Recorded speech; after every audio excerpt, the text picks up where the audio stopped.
السلام علیکم پیارے بچوں، آج کا ہمارا ٹاپک ہے the great economic depression. Great economic depression you S A میں آیا 1929 میں۔ اب آپ یہ کہو گے کہ اگر یہ یو ایس اے میں آیا تو اس کو جرمنی کے ساتھ کیا تعلقات ہے؟ میں نے آپ کو کل بھی بتایا، کل والے ویڈیو میں بھی بتایا کہ 1923 میں جرمنی کی جو اکنامک حالت تھی، معاشی حالت تھی، بہت خراب تھی، تو یو ایس اے نے بیچ میں آ کر ان کو اس معاشی بحران سے باہر نکلنے میں مدد کیا۔ ابھی جرمنی کی جو اکانومی تھی یہ ابھی اپنے آپ میں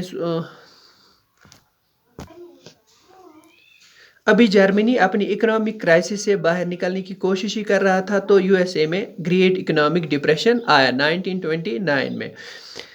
تو اس دن کیا ہوا، یہاں پہ آپ ایک ڈیٹ یاد رکھیے، 24 اکتوبر 1929 کو تقریباً ایک دن میں 13 million shares wire sold one single day. ایک دن میں تقریباً 13 ملین شیئرز بک گئے۔ Wall street exchange, the world's biggest stock exchange, یہ یو ایس اے میں ہے، یہ کریش ہو گیا۔ تو یو ایس اے نے کیا کیا، جرمنی کو جو لون دے رہا تھا، تمام جرمنی کی جو آل انڈسٹریز تھی وہ یو ایس اے کے لون پہ چل رہی تھی، انہوں نے جرمنی سے لون واپس لے لیا۔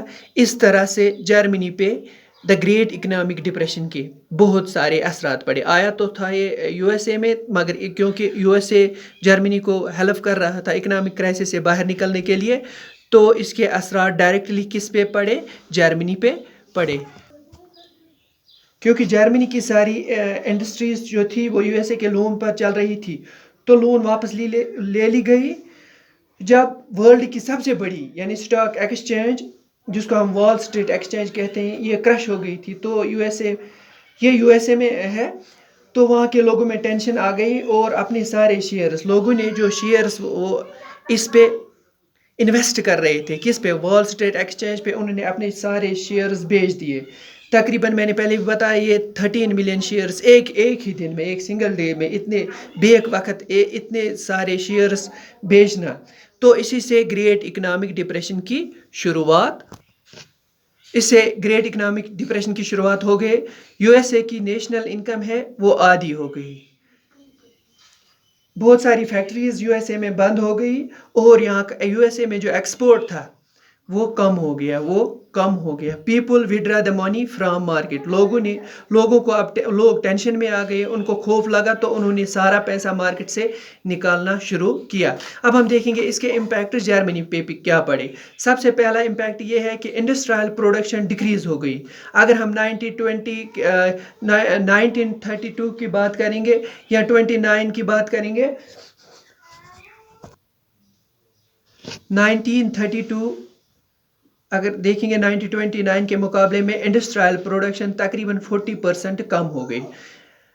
جرمنی میں اکنامک کرائسس بڑھ گئی، تو جس نے جرمنی کی اکانومی کو بہت زیادہ ہرٹ کیا۔ دوسرا پارٹ اس کا یہ، پیپل لاسٹ دیئر جاب، جب کمپنیاں بند ہو گئی تو بہت سارے ورکرز جو ہے ان کی جاب چھن گئی، اور کچھ جن کی بچی تھی ان کو بہت کم ویجز پہ، ویری لو ویجز پہ کیا کرنا پڑنا تھا، کام کرنا پڑ رہا تھا۔ اگر ہم اس دن کی بات کریں گے تو وہاں پہ جرمنی میں تقریباً 6 ملین ان امپلائمنٹ، وہاں پہ بے روزگاری کتنی تھی؟ تقریباً 6 ملین۔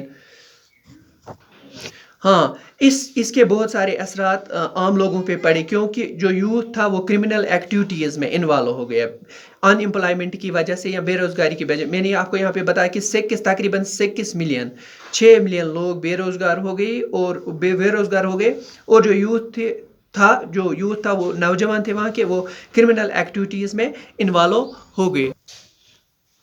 لوگوں نے جو سیونگز بچا کر رکھی تھی اس کے جو ویلیوز تھے وہ بھی ڈکریز ہو گئے۔ Many business units got shut down, بہت سارے چھوٹے بڑے بزنس یونٹ ہیں وہ بند ہو گئے، تو اس سے کیا ہوا، بزنس مین ورکنگ کلاس میں آ گئے، اور ورکنگ کلاس ان امپلائمنٹ میں آ گئے۔